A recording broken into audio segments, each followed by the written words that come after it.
Здруженијето на граѓани за ретки болести Живот со предизвици и годинава ќе учествува на Скопскиот маратон заедно со групата Скопско ноќно трчање за подигнување на јавната свест за ретките болести.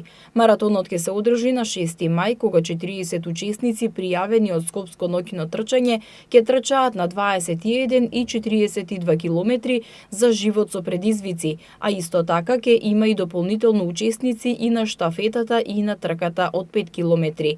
Оваа активност, како што се посочува во соопштението од Здруженијето Живот со предизвици, се одржува за подигнување на јавната свест во однос на ретките болести во Македонија и предизвиците со кои се соочуваат луѓето со ретки болести и нивните семејства во секојдневниот живот.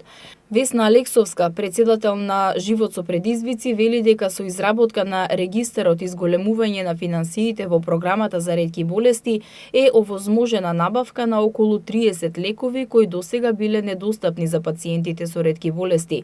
Според неа, голем проблем во Македонија е поставувањето на дијагноза за ретки болести.